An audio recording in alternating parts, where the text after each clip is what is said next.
Day 8 at the World Cup was one of plenty of drama and a few surprises along the way. Gosh, I'd say over 50% of the matches were actually surprising, the first two yesterday. In saying that, welcome back to the channel. Please don't forget to hit the like button, subscribe to the channel, and hit the bell to be notified of future videos. As ever, I really appreciate any support that you provide to us. And now let's have a look at what the top news stories or the hot topics are for today's update.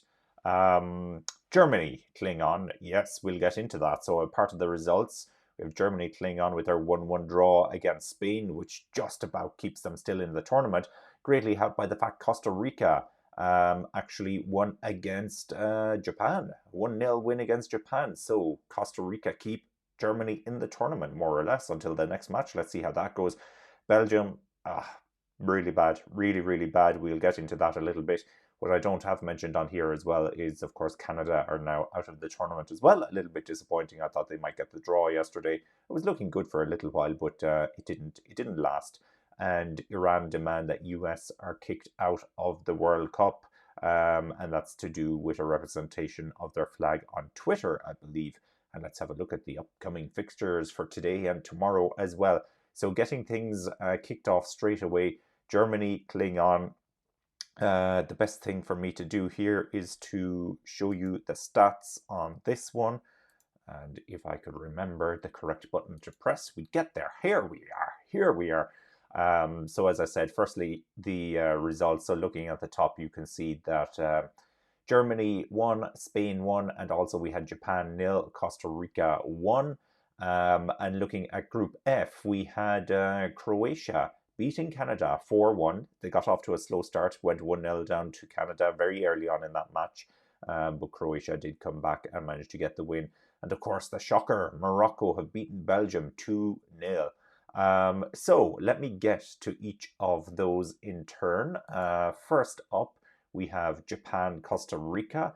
Japan, Costa Rica, you can see Japan had slightly more possession than Costa Rica in that match. I think where the big difference comes, apart from the fact that Costa Rica scored the only goal in the match, is the attempts on goal. And this is absolutely amazing. 14 versus 4, on target 3 versus 1. So Costa Rica had one attempt on goal and scored one goal. That's a 100% conversion rate. So they had very few chances. It was towards the end of the match they got that. It was a fantastic goal. It was a really, really good goal. Off target 4 versus 1, inside the penalty area 7 versus 1, outside the penalty area 7 versus 3. So a lot of long range shooting as well from Costa Rica out of their 4 chances. So there you go. Amazing, amazing stuff. Next, let's have a look at Belgium versus Morocco. Belgium, as you can see, had the majority of the possession in this match, 56% versus 32%. And 12% then was in contest between the teams. Of course, Morocco scored the all-important goals late on in the match, actually. Both of those goals coming quite late in the second half. Attempts on goal, though, this tells the true story. I think you're looking at it being very even here. Belgium were not massively better than Morocco in this match. We have 10 attempts from Belgium versus 11 attempts from Morocco. On target, it's 4-4. Off target, 6-6. Inside the penalty area, 5-6. Outside the penalty area, 5-5. So you can see there, Morocco were very much in this match. They were, to use a pun, they were a match for Belgium. So there you have it. Crazy stuff. Crazy stuff. Who would have thought it at all? At all. Then from there we go to Croatia versus Canada, which I had mentioned. Let's get the score. As you can see, it was 4-1. There's all the Croatian goal scorers. Kramaric getting 2 goals.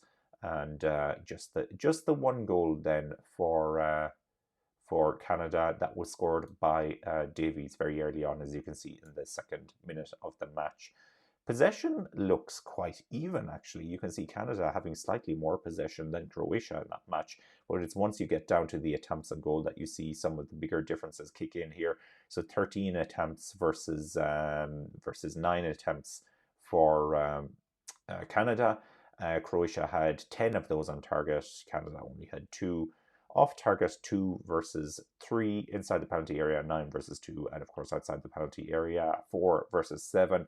And I think the fact that Croatia had 10 shots on target and converted 4 of those, so 40% conversion rate, Yeah, look, it's the shots on target that are most important, and Canada just couldn't live with the pace. And as a result of that, Canada are unfortunately now out of the tournament, and we can come back and look at the tables in a second. Just before we go there, let's of course touch on this result for Germany and Spain. And it was 1-1, as we can see here. So both goals coming in the second half. Quite a late goal for Germany.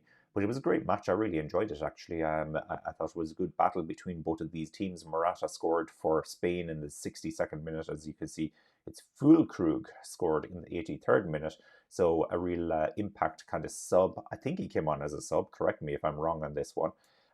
Possession, slightly more possession for Spain. That's not unexpected. Spain, of course, play a very expansive passing game and like to keep possession and frustrate the other team.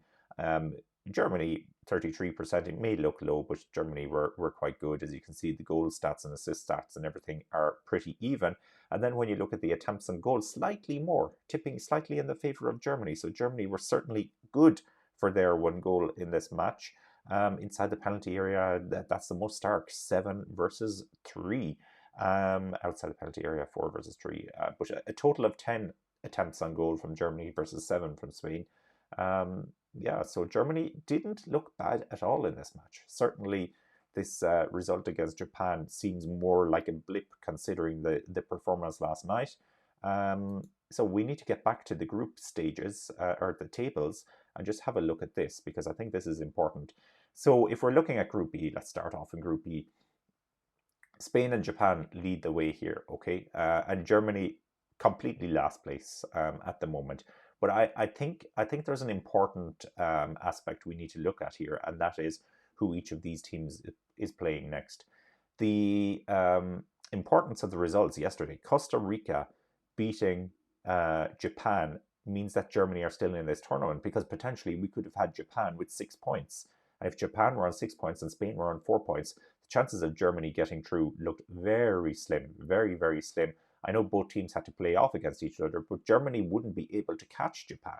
So that's the key here. So Spain will play Japan now. Spain aren't safely through yet, so they need a result. It's not just a weakened Spain team that can go out and play against Japan. They will be well warned about what happened with Germany and Japan. So I would, and my predictions can be generally very, very wrong, as I've seen in this World Cup, but that's the way it goes. But let me, at a very basic level, put it to you like this. Spain could beat Japan, putting them on 7 points. And then I fully expect that Germany will be way too strong for Costa Rica. Look, as I said, I could be wrong about this. And if I'm wrong, I'm wrong, and I'll hold my hands up and say it.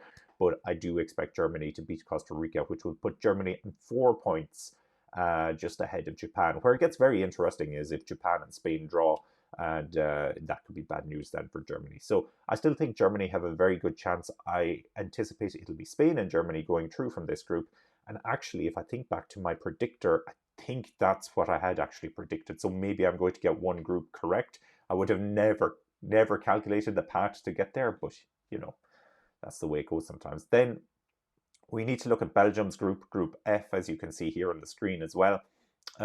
Importantly for Group F, Croatia are leading the way at the moment, and we need to look at next fixtures. So Morocco are going to play Canada, all right?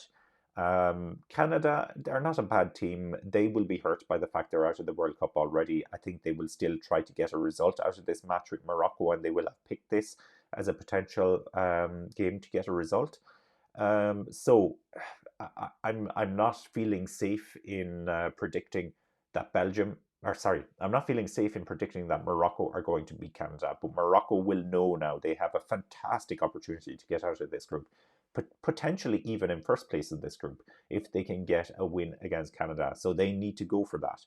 And then on the flip side of this, you have Croatia versus Belgium, and it's winner takes it all. It's winner takes it all. A draw, Croatia go through, and Belgium are, I think Belgium are out, unless once again it comes down to goal difference or head to head. I can't remember which one they're using for the World Cup, but if Morocco lose badly to Canada, that could influence what happens to Belgium. But a draw probably means that Belgium are out and Croatia are through. So it needs to be a win for Belgium. They need to step up big time. So that makes this clash all the more mouth-watering. And that's happening on Thursday at 3 o'clock. Oh, 3 o'clock, I can't believe it.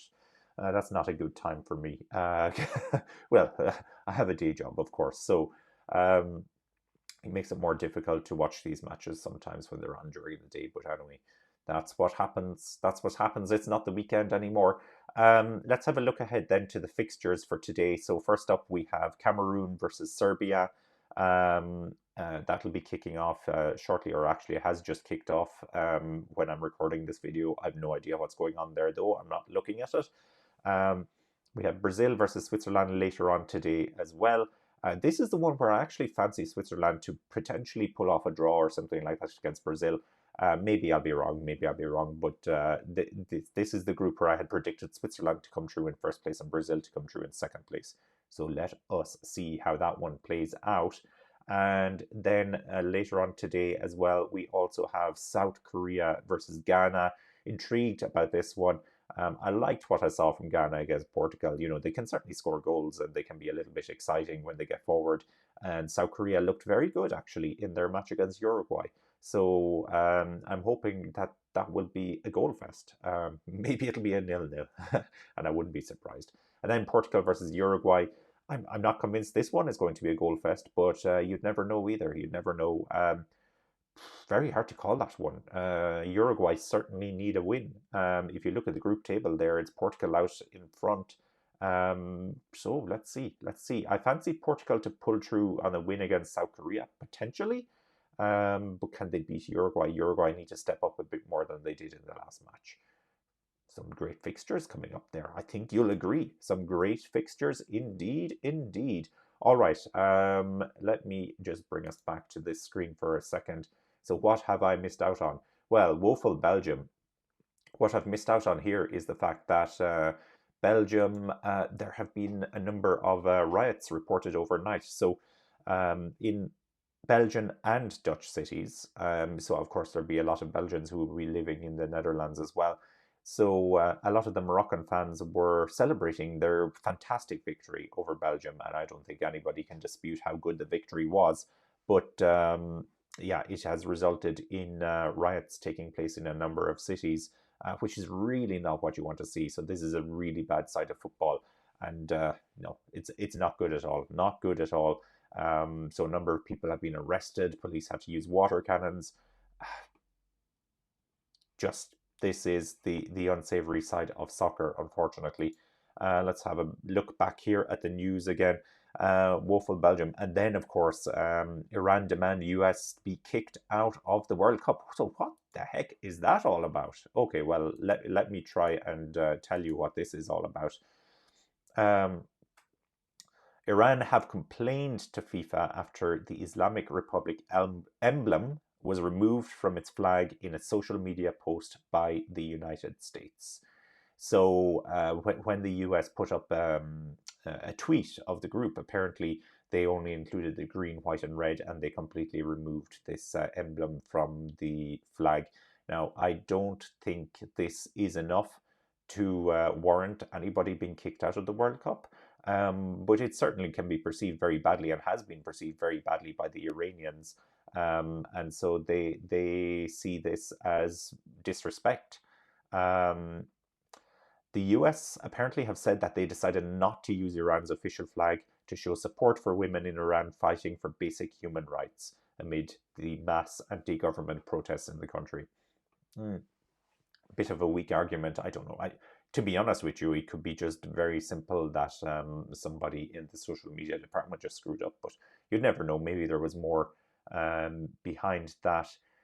So the Iran Football Federation sent an email to FIFA to demand it issue a serious warning to the US Federation. I was actually seeing stories yesterday that they were demanding US be kicked out of the World Cup. It seems like that particular aspect has softened slightly, which is good, but still they have lodged a formal complaint, and that makes their upcoming fixture all the more spicy. So Iran now sitting 1 point behind the US, I believe, in the World Cup. And you know what? If I'm really quick, I might be able just to get that table back up on the screen again so we see what we're up against. Okay, wrong group. Here we go. Group B, England, Iran, United States, and Wales. So obviously coming up on Tuesday, and nice timing as well at 7 o'clock tomorrow, Tuesday, 29th of November, we have Iran versus the United States and we have Wales versus England. So both of those matches being played simultaneously. England, as you can see, are on 4 points. Iran are on 3 points. The US are on 2 points. And Wales are on 1 point. So if Iran beat the US, they're through. Maybe even as group winners. Can you believe it? It's possible. Probably unlikely, but it's possible. If the US beat Iran, they're through. Okay, so it's a winner takes it all situation. If it's a draw, more than likely Iran will go through. US will certainly be out if it's a draw. Wales, then whether or not they can pull off the win against England, it's in the balance, but it's not looking great for Wales at the moment.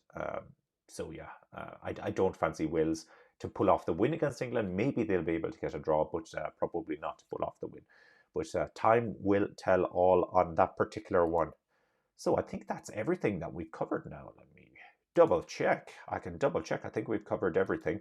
So yes, Germany still in the tournament, which is good for the tournament because they are fantastic to watch. And we've covered the upcoming fixtures as well. So that's it for today. Hope you enjoyed today's football. And I will speak to you again very, very soon. Thanks for joining. As ever, don't forget to like the video and subscribe to the channel. Speak to you soon.